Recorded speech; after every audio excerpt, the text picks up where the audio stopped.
What's up, boys and girls? Mpire Steve back with you yet again. Today is August the 19th and it's Thursday. It is the second to the last trading day for this week. So today was another winner day, and I'll talk about try and be a little bit faster than I have been the last couple of days. And I don't know why I've been so slow with my speaking and all that good fun stuff, but let's see what we got. So the overall market today, as you can see, yesterday we saw some nice, it depends on if you're going long on anything and holding it, but we saw some dips. Here's the Dow. We gapped down, yeah, so that was not fun for if you're holding any Dow stocks. Very similar reaction on SPY. Saw a lot of downward pressure, gap down. Futures were looking really bearish last night. I can't remember exactly why everything was bearish. Here's QQQ, very similar.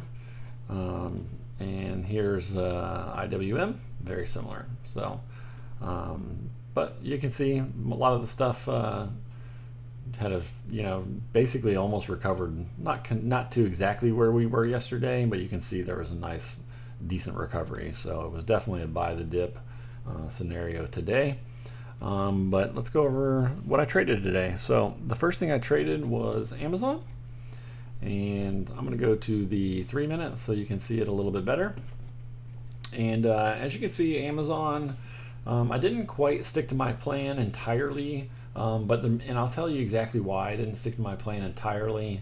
I saw the big dip, as you can see with the Qs, and Amazon follows the Qs, or NASDAQ, whatever you want to call it. And I honestly did not see Amazon dip down to 31.71. If we go to the daily, and the last couple times, not even last couple times, but 31, it is below my trend line. Let me fix this now. So we are well below the initial trends. And Amazon, you can see after earnings really sold off bad, and it's still selling off really bad. But I can envision, and this is my personal opinion, a lot of people may not agree with me, but I can envision Amazon recovering at some point. Who knows when? But you can see MACD on the daily is at the bottom. You can see stochastic is well at the bottom.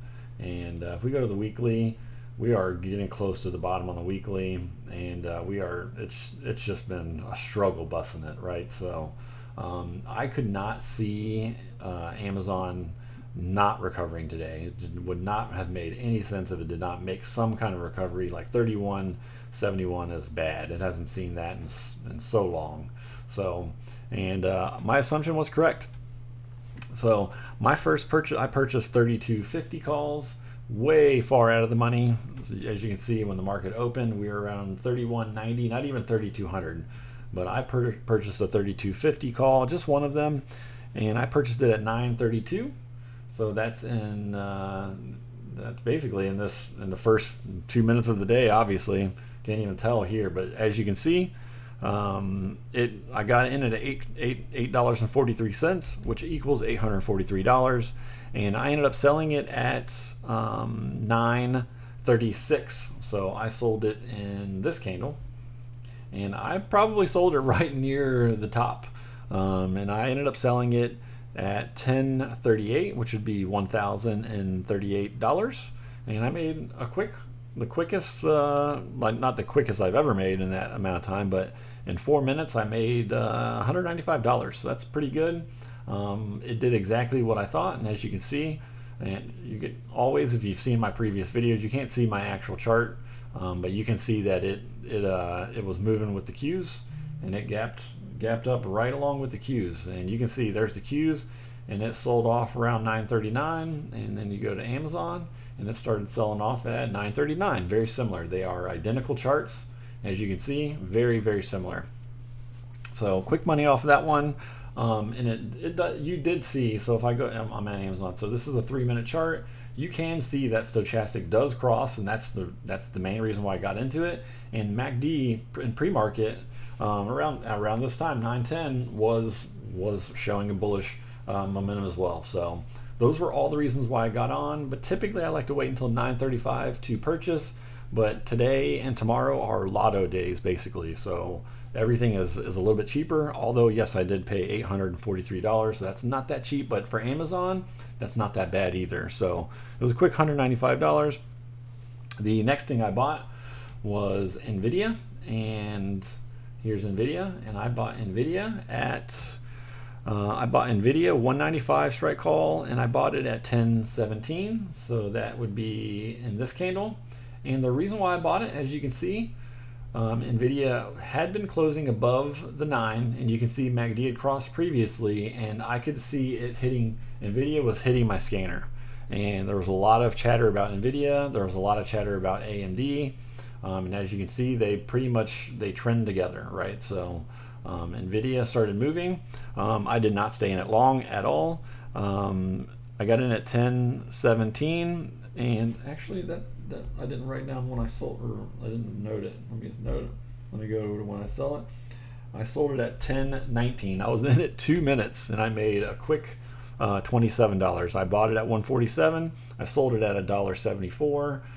So that'd be, I bought it at 147 and 147, sold it at 174. Quick $27, 2 minutes total. And as you can see, had I held it longer, I would have made so much more money. This 195 call is now at, I bought it at $1.47. It's now at $8. So 800. I'd been up like $700. I'd be up huge if I held it, but I actually wanted to be done for the day. That 195 and the first profit I made was perfectly fine.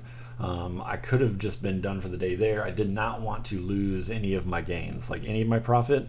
I did not want to lose any of it. Like 195 would have been perfectly fine, but I made another 27, and I traded one more thing, and I was not in that long either. And I traded Airbnb, and I got into Airbnb, and I didn't note that one either. There it is, 1:11:20. Hold on, I was in this trade a total of 3 minutes as well, so it was another quick trade. But I got into Airbnb 144 strike calls, and as you can see, the stochastic is crossing here from a bearish, this is bearish, to a bullish. Green is above the red, and the MACD was starting to curl. Okay, so but I didn't really concern myself with the MACD too much. I was looking at the Qs, and Airbnb is part of the NASDAQ, so I was assuming that Airbnb was going to recover as well. It did look juicy here, sold off pretty nicely, and then recovered. And if you go to yesterday, Airbnb yesterday gapped down when the market opened, and then boom, that's a huge move, 142 all the way up to 148. That's a $6 move. That's a nice move. I was thinking possibly something like that again, but as you can see, I did not hold long. I got in at $1.20 at 1117, which is right here in this candle. So let me zoom in a little bit, right here, and I got in at $1.20, and I ended up selling it, paper hands it at 1120. So that would be right here in this candle. And I just took my $14 profit and was happy with that. And as you can see, I could have made more. I paid $1.20 for it. I sold it at $1.34, and the 144 is now at $1.63 would be the mid price. So I could have made an additional $30 off of it if I held it, but that is not my plan. I wanted to take my profit and get the heck out. I made a total of $235 today, so that is pretty nice. I'll take that any day, as I'm sure any of you would. So that puts me at on the last 3 days, I'm up pretty nice. On Tuesday, I made $225. I lost a little bit I made $50 on Monday. I lost money last Friday. I made $50 on Monday. I made $225 on Tuesday. I made $279 on Wednesday, and today I made $221. So that is pretty good. I'm sure any of you would take that any day of the week. So I'm doing pretty good this week. Hopefully you all are doing good as well. Even not sticking completely to my plan, but as far as like not buying at before 9:35, I did buy it before 9:35, but that's fine. and because I was right. So had I held the Amazon call, I would have made more money on that one as well. Let's look at that real fast. It was a 32.50, and I sold it at. I sold the 32.50 at 10.38, and it is now at 11.50. So I would be up like another $100. So not too much more, but still doesn't matter. You know, the one I'm a little bit mad about is the NVDA, and it just keeps going. Like I could be up huge on that 195 call, and it's up even bigger now. So, but anyway, I still made money. So everything is groovy on my part, and I'm done for the day. And I still have $1,300 I could use for trading, but I'm not even gonna do it. Not even gonna look at it. I'm gonna, as soon as I'm done with you guys, I'm gonna close this Webull, the application, and just be done. Go hang out with my sick kid for a little bit, and you know, see what happens the rest of the day. So as usual, if you all have anything you want me to talk about in another video, any questions you have, leave a little comment below. Something in my eyeball, and yeah, I hope you all have a good rest of the day, and we will see you tomorrow, hopefully. Take care, and yep, take it easy. Wait, let me try it again. It's not working. My thing's not working. Anyway, let's try it now. See you guys later.